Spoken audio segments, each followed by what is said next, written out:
ایک جنگل میں رانو چڑیا رہا کرتی تھی۔ رانو چڑیا کے پتی کا انتقال ہو چکا تھا۔ وہ اکیلی کھیتی باڑی کر کے اپنی بیٹی پنکی چڑیا اور ساس نیلو طوطے کا پیٹ پالا کرتی تھی۔ ایک دن جب وہ اپنے کھیتوں میں کھیتی باڑی کر رہی تھی تو اسے ایک چمکتا ہوا بینگن کا بیج ملا، جس کے بارے میں اس نے آ کر نیلو طوطا کو بتایا اور اپنی بیٹی کو بتایا۔ سب نے مل کر اگلے دن وہ بیج اپنے باغ میں لگایا تو وہ لوگ دیکھ کر حیران ہوئے کہ وہ ایک چاکلیٹ کا درخت تھا جس کے ساتھ ڈھیر ساری ڈارک چاکلیٹ جمع تھیں۔ سارے جنگل کے پکشی جمع ہو کر دیکھنے لگے اور کہنے لگے، ارے واہ رانو چڑیا، تمہارا تو پودا بہت کمال ہے۔ جہاں سبھی بہت خوش تھے وہاں کالو طوطا اپنی ہوس میں جل رہا تھا۔ اس کا دل تھا کہ اس کے پودے کو خراب کر دیا جائے۔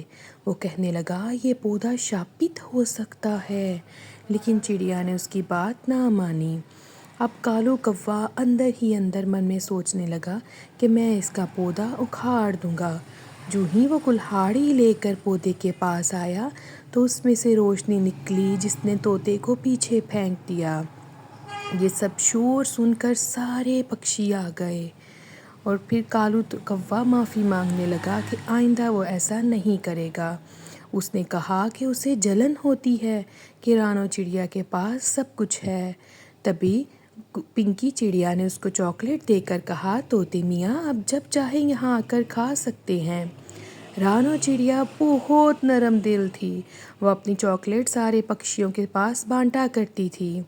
ابھی بھی کالو کوے کو سکون نہیں آیا تو وہ اڑ کر گدھ کے پاس چلا گیا۔ وہ گدھ جادوگر سے کہنے لگا، مجھے کوئی ایسا جادو دو میں رانو چڑیا کے پودے کو خراب کر دوں۔ تبھی گدھ نے اس کو ایک کالا پانی دیا جسے لا کر اس نے پودے کی جڑوں میں ڈال دیا۔ صبح تک پودا مرجھا گیا، لیکن اسے یہ سب کرتے ہوئے پنکی چڑیا نے دیکھ لیا۔ ٹونی رونے لگی۔ جو ہی ٹونی روئی اس کا آنسو گرا اور پودا ہرا بھرا ہو گیا اور اس میں سے ڈارک چاکلیٹ نکل کر کالو کوا کے گھر پر جا گری، جس سے اس کا گھر جل گیا۔ سارے پکشیوں نے مل کر کالو کوا کو سزا دی کہ اب وہ ساری زندگی یہاں پانی دے گا۔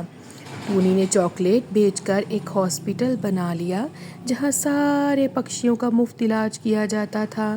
ٹونی بہت نیک چڑیا تھی۔ وہ چاکلیٹ کا لنگر لگاتی اور کالو کوا بوڑھا ہو چکا تھا، لیکن ابھی بھی وہ اپنی سزا بھگت رہا تھا اور سارے پکشی خوشی خوشی رہ رہے تھے۔